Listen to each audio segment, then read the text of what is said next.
quelle belle journée et quel magnifique soleil! Edgar s'installe confortablement sur une superbe plage.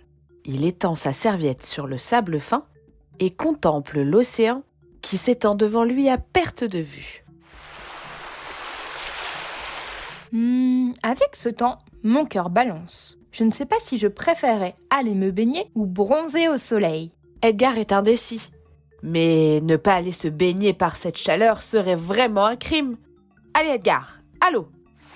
C'est vrai que cette eau est tellement claire. Elle doit regorger de merveilles. Allons voir. Edgar enfile son masque de plongée et plouf, c'est parti! Wouah! Comme ces fonds marins sont abondants! Edgar nage et rencontre toutes sortes de poissons. C'est si beau!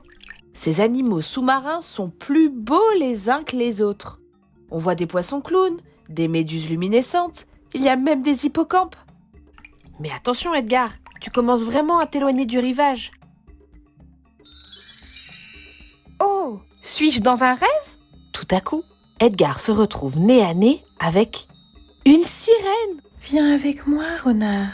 J'ai quelque chose à te montrer. Où cette sirène va-t-elle bien t'emmener, Edgar? Les deux compagnons nagent très loin, puis remontent à la surface, arrivant au pied de ce qui semble être un immense bateau. Cela fait des mois que je vois nager par ici cette étrange coque en bois. Va jeter un œil pour moi, s'il te plaît. Je ne peux pas monter avec cette queue de poisson, mais toi tu peux, et tu me raconteras. Promis! Allez Edgar, grimpe vite à cette échelle. Zou! Au revoir, madame la sirène. Oh!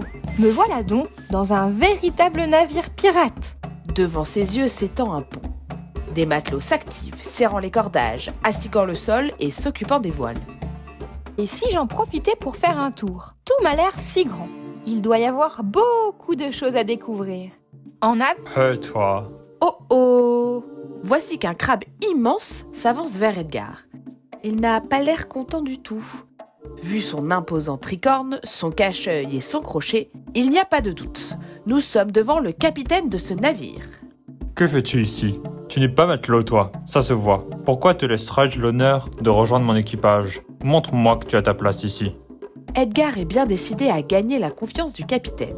Il faut imaginer un cadeau d'une valeur inestimable afin qu'Edgar puisse rester à bord et devenir un véritable pirate.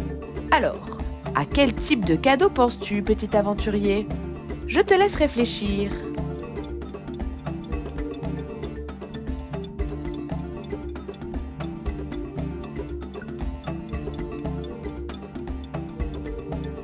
Je suis sûre que tu as eu beaucoup de belles idées. Edgar, lui, déniche au fond de sa valise une incroyable pierre précieuse.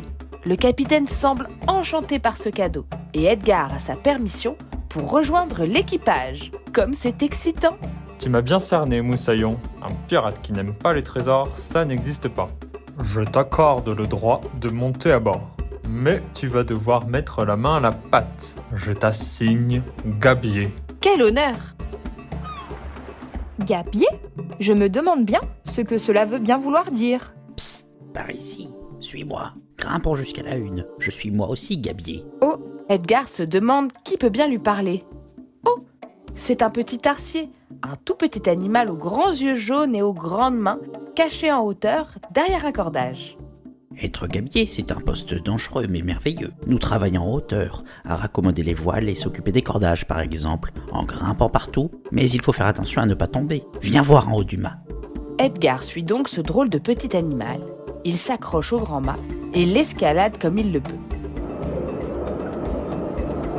Je crois bien que notre cher Edgar n'est pas habitué à une telle hauteur. Oh là! Après ce qui lui semble une éternité, Edgar arrive à vaincre sa peur et arrive tout en haut de la hune. C'est si haut! Mais cet effort en valait la peine, car le paysage qui s'offre désormais à lui est grandiose. Oh, regarde Edgar, cette vue panoramique. C'est incroyable comme on voit loin à l'horizon d'ici. Une longue vue à la main, Edgar observe l'horizon. C'est si beau! Au loin, des dauphins font la course et la mer, sous le soleil, brille comme 1000 diamants. Quelle est cette petite île que l'on aperçoit tout là-bas? Prête-moi ta lunette que je regarde. Oh, incroyable! Nous sommes à la recherche d'une île mystérieuse sur laquelle un merveilleux trésor serait caché. Nous le cherchons depuis des semaines en vain, mais je crois bien que tu viens de la trouver. Un trésor? Comme c'est palpitant! Bravo Edgar! Allons explorer cette île pour découvrir s'il s'agit bien de la mystérieuse île au trésor.